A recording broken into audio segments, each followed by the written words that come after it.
આ તમે દ્રશ્યો જોઈ રહ્યા છો, ખુશીમાં ઝૂમી રહેલા લોકોના છે, મતદારોના છે કે જેમને મત આપવો હતો પરંતુ ગામે મતદાનનો બહિષ્કાર કર્યો હતો। પરંતુ હવે ખુશીના સમાચાર છે કે આ ક્ષત્રિયોથી ભરપૂર ગામ મોટા વાગુદળે મતદાનના બહિષ્કારની વાતનો છેદ ઉડાડી મોટા પ્રમાણમાં મતદાન માટે કતારો લગાવી દીધી છે। લોકશાહીનો આ પર્વ છે, આ અવસર ઉજવવાનો દરેકને અધિકાર છે। મતદાનનો બહિષ્કાર કોઈ વિકલ્પ નથી અને ત્યારે મોટા વાગુદળ ગામમાં મોટી સંખ્યામાં ક્ષત્રિયો મતદાન આપવા માટે પહોંચ્યા। પણ કેમ આ બહિષ્કારનો છેદ કેમ ઉડ્યો, વિગતવાર વાત કરીએ। વૈષ્ણવજન તો તેને કહીએ જે પીડ પરાઈ જાનાને રે। નમસ્કાર, હું છું આપની સાથે તુષાર બસિયા। નવજીવન ન્યૂઝમાં આપનું સ્વાગત છે। લોકસભા 2024ની ચૂંટણીનું આજે મતદાન ચાલી રહ્યું છે। મતદાનના મહાપર્વને ઉજવવા માટે લોકો કતારોમાં ઊભા રહી ગયા છે, પરંતુ કેટલાક એવા ગામ હતા જે પોતાના પ્રશ્નો, પોતાના પીડા, પોતાના દર્દ અને દુઃખના કારણે મતદાનનો બહિષ્કાર કરવાની વાત કરી રહ્યા હતા, તો કેટલાક પોતાના આક્રોશ અને રોષના કારણે।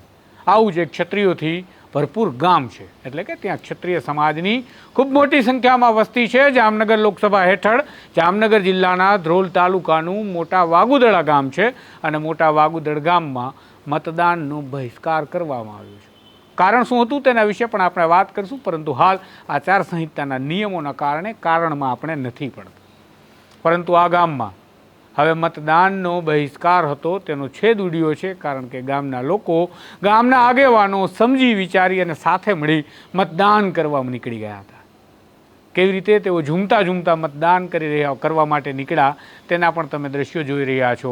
ગામના લોકો ખુશહાલ જોવા મળી રહ્યા હતા કે હાશ, અમને મત આપવાનો અધિકાર છે અને હવે અમે મત આપીશું, કારણ કે આખું ગામ હવે સંપી અને એક થયું છે અને બહિષ્કારનો છેદ ઉડાવી દીધો છે। શા માટે આવું થયું, એમના જ શબ્દોમાં, એમની જ ભાષામાં તમે સાંભળો।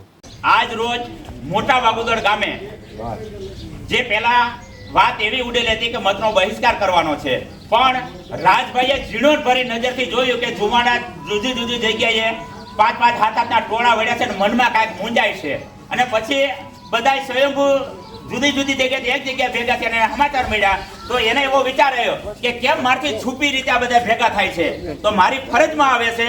એટલે રાજભા સ્વયંભૂ વગર બોલાય ત્યાં આવ્યા અને એને બધાને પ્રશ્ન પૂછ્યો કે તમારી મૂંઝવણ હોય એ તમે વાત કરો। એટલે બધાએ કીધું કે રાજભા એક જ મૂંઝવણ છે કે આ વખતે આપણે રાજપૂત સમાજની હારે છે અને ગામ નોખું ન પડે, એટલે અમે બધા ભેગા થઈને નિર્ણય લીધો છે કે મતદાન અમારે ફરજિયાત કરવું છે। તો રાજભાઈએ બધા જુવાણાને વધાવી લીધા કે રાજભા પહેલાય ગામ હારે હતો, આજે છું ને કાલ ગામ હારે રહેશે, મારા ગામની અને સમાજની કાયમ જરૂર છે।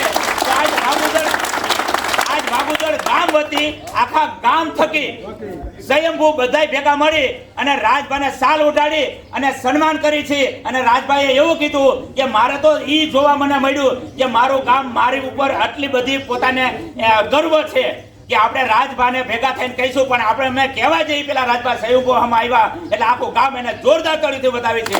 જય ભવાની, જય રાજપૂતાના, જય રાજપૂતાના, જય ભવાની।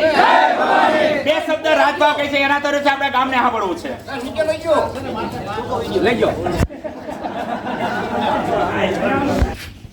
મેં આ ગામની અંદર પહેલા પણ કીધું હતું અને હજી પણ કહું છું કે ભાઈ જેને પહેલાં મેં કીધું હતું કે મતદાન કરવા જવું હોય તોય છૂટ છે અને ના જવું હોય તોય છૂટ છે। આ બે વાત પહેલાં પણ મેં કીધી હતી ને હજી પણ મેં એ જ કીધી છે કે ભાઈ ગામ છે એ મારો પરિવાર છે અને ગામ છે એ મારો સમાજ છે। ગામથી વધારે મારા માટે પહેલાંય કાંઈ નહોતું અને અત્યારે પણ કાંઈ નથી।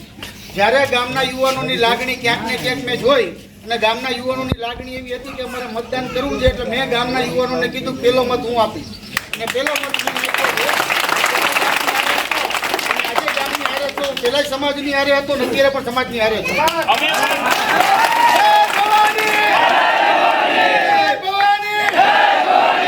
વાગુદળ ગામ વતી હું ચંદ્રસિંહ જાડેજા રાજભાને પણ બધા યુવાનો વતી ને બધા વડીલો વતી સમગ્ર ગામ વતી કમિટમેન્ટ આપે છે। અમે કાલે તમારી ભેગા હતા, આજ છે અને આ જીવન તમારી ભેગા। તો તમે સાંભળ્યું એ પ્રકારે જામનગર લોકસભા બેઠકનું મોટા વાગુદળ ગામ હવે ખુશીથી મતદાન કરવા જઈ રહ્યું છે। તમે જોયા એ દ્રશ્યોમાં તમે જોઈ રહ્યા છો કે યુવાનો કેવા ઝૂમી રહ્યા છે, કેવા નાચતા જઈ રહ્યા છે, કેટલો રાજીપો છે એમની અંદર કે તેમને મતદાન કરવા જવા માટે ગામે મંજૂરી આપી દીધી છે. આમ તો આ સ્વતંત્રતાની વાત છે. સ્વતંત્ર દેશના, લોકશાહી દેશના આપણે નાગરિકો છીએ. આપણને મતાધિકારનો ઉપયોગ કરતાં કોઈ ન રોકી શકે અને એ રોકવા માટે કોઈને અધિકાર પણ નથી. પરંતુ કેટલીક વખતે ગામની અંદર આંખની શરમો નડતી હોય છે. તેના કારણે લોકો મને કમને મતદાનના બહિષ્કારમાં જોડાતા હોય છે. પરંતુ જ્યારે ગામનો આગેવાન સાથે આવી જાય અને કહી દે કે સાથે મળી અને ચાલો મતદાન કરીએ, ત્યારે આવો પર્વ ઉજવાય. આ પર્વ ઉજવાઈ રહ્યો છે જામનગર લોકસભા બેઠકના મોટા વાગુદળમાં, જ્યાં એક સમયે મતદાનના બહિષ્કાર માટેની બેઠક થઈ હતી અને હવે ફિયાસ્કો એ મતદાનના બહિષ્કાર માટે નીકળેલા નેતાઓનો થઈ ગયો છે. કારણ કે ગામનો આગેવાન બહાર આવીને કહી ગયો કે ચાલો હું પહેલો મત આપીશ, બહિષ્કાર નથી કરવો, મતદાન કરીએ. નમસ્કાર.